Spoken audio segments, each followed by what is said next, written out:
Okay, hey everybody. I wanted to do a demo today about this edge flexagon.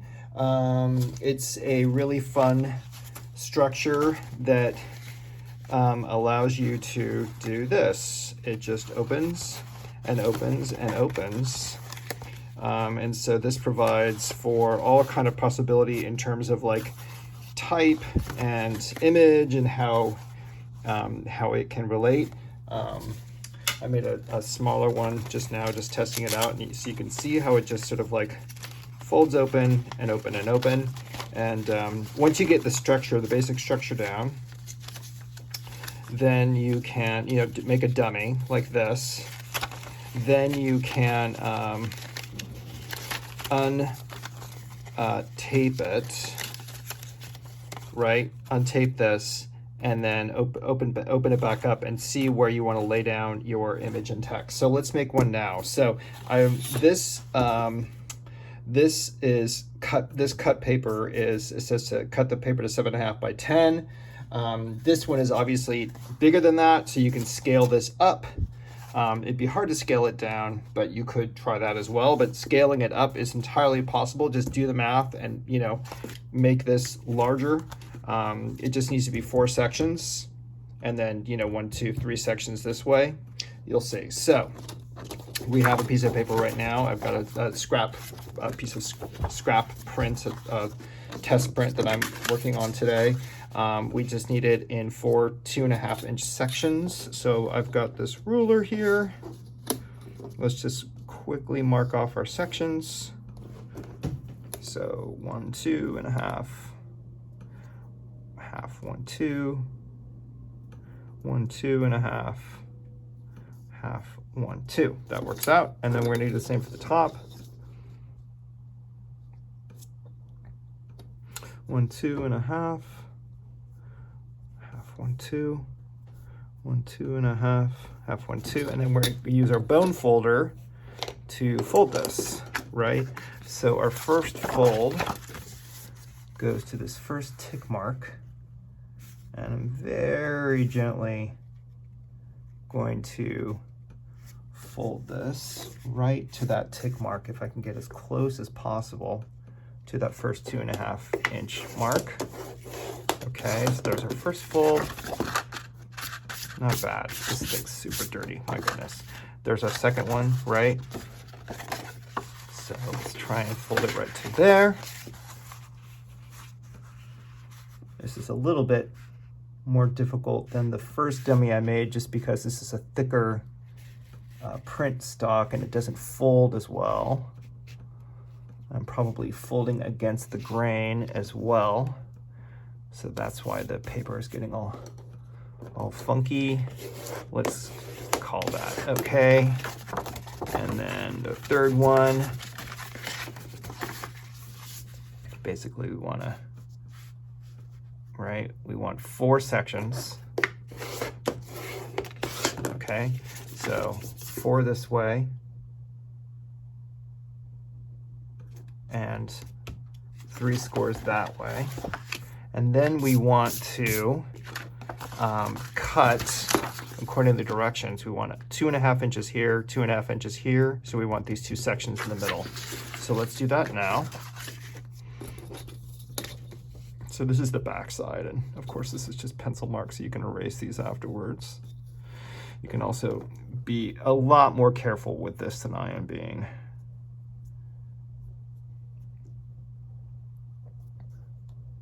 Right, so 2.5 inches, 2.5 inches, and then the same here.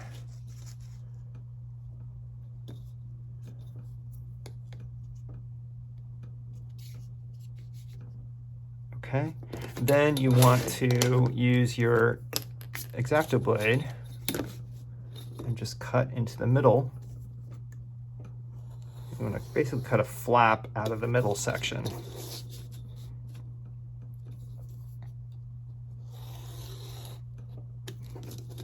And then you want to cut once, and again, I'm just going by these directions. Cut once here. Okay. Now,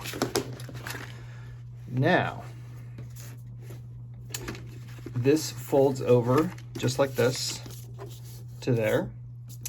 This folds over once like this. This folds around and to the back, right? So you fold this tab over to the back. And then this folds over one more time to meet that right there, okay? So that's your basic structure. And then you want to get out some tape. Any kind will do. I'm going to use some washi tape, something that will kind of hold up nicely with a little bit of jostling. So there's a section of washi tape. You can use Scotch tape, you can use whatever you've got. You're going to flip this over and tape it right in the middle. Okay, so there's your flexagon, and you'll see if I did this right. Did I do it right?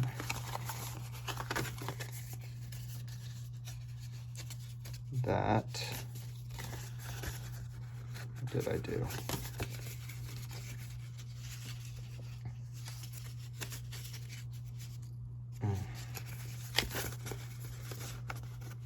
Oops, I think I taped the wrong side. Let's try the other side. No, that's where we want to tape it.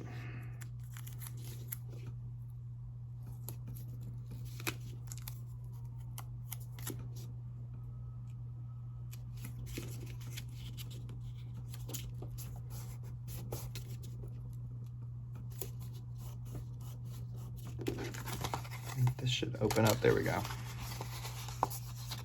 Opens and opens. I don't think I got the measurements exactly correct on this, and that's why it's being a little bit sticky. But you can see it opens and then opens again like this. So it's a pretty cool little shape. And for those of you like playing with text, this provides lots of possibility.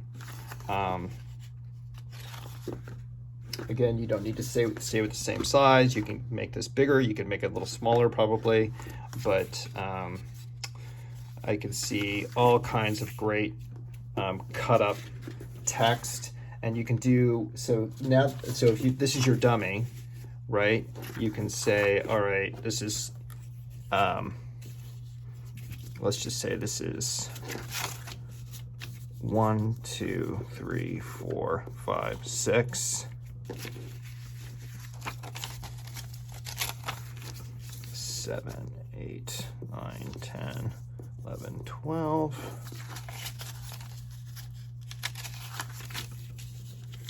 13, 14, 15, 16, 17, 18. Right? Make sure I got all the 19, where was I? 19, 20, 21, 22, 23, 24. Okay, so now when you open this up again, right, so this is your dummy. This is how you know how to lay this out, right? You could lay this out in Photoshop or whatever. So that's how you know how things are going to lay down, like that. Okay, and I'm gonna post this video for you, and then I also found a few like even newer variations. People with bigger brains than me have figured out all these great hexagon variations to this structure. So have fun with this, and I'll see y'all in class. Boop.